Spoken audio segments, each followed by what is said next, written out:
ఈ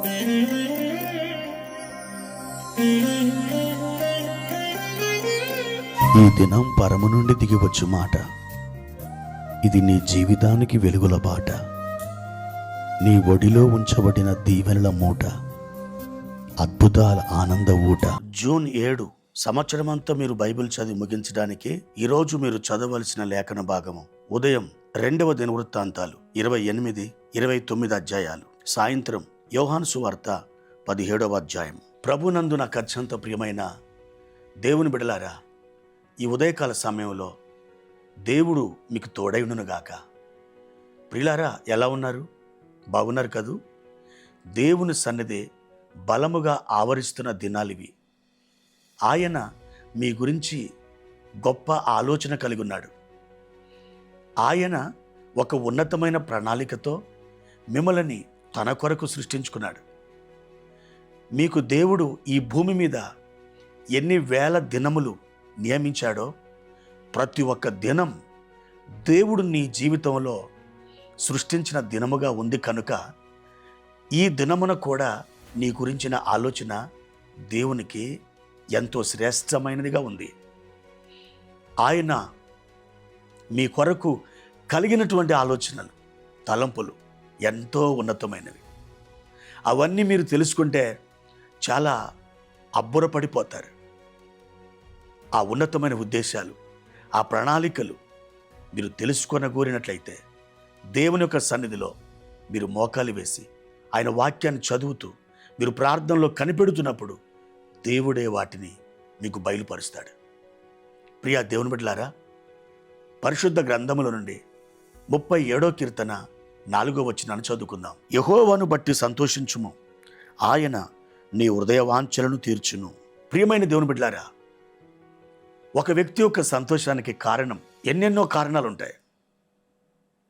ఒక వ్యక్తి సంతోషిస్తున్నాడంటే బహుశా అతడు ఈ మధ్యనే వివాహం చేసుకుని ఉండొచ్చు, లేక ఈ మధ్యనే ఒక ఇల్లు కట్టుకొని లేదా కొనుక్కొని ఉండొచ్చు, లేదా అతడు ఒక ఉద్యోగం సంపాదించుకుని ఉండొచ్చు, ఒక కారుని కొనుక్కొని ఉండొచ్చు, అతనికి పిల్లలు కలిగి ఉండొచ్చు.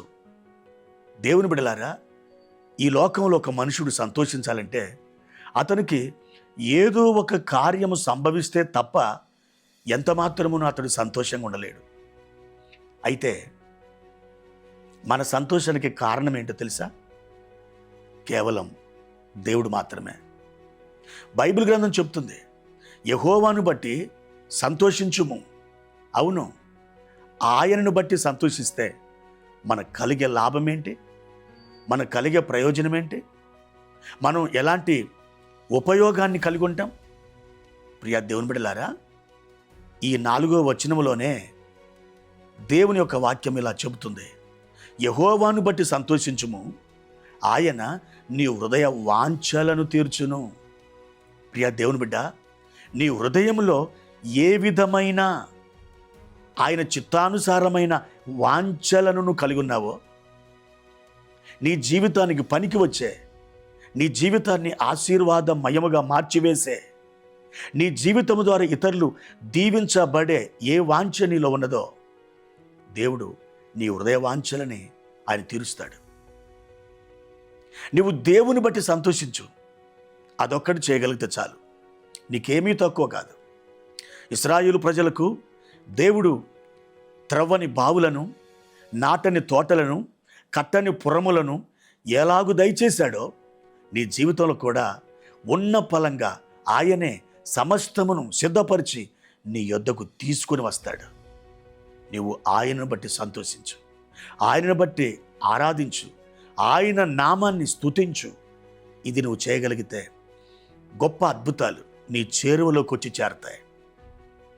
నీ సమీపంలోకి దేవుని యొక్క ఆత్మ ఆయన దిగివచ్చి నిన్ను బలపరిచి నీ జీవితంలో ఉన్నతమైనటువంటి కార్యాలు జరిగిస్తాడు.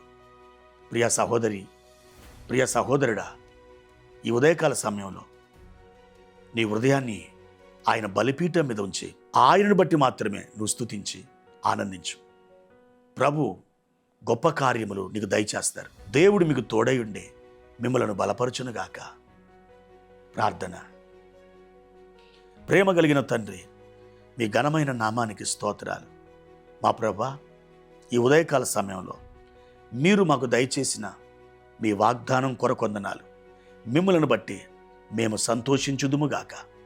అయ్యా, మీరు మా హృదయవాంఛలను తీరుస్తానని వాగ్దానము చేస్తున్నారు. మా తండ్రి, మా ప్రియులను ఈ ఉదయం దర్శించి, దీవించి, బలపరిచి, వర్ధిల్ల చేయమని మీ నామమును బట్టి వారు సంతోషపడుచుండగా మీ హస్తము చాపి గొప్ప కార్యాలు వారి జీవితములు జరిగించుమని యేసు నామములో ఈ ప్రార్థన అడిగి వేడుకుంటున్నాము తండ్రి. ఆమేన్.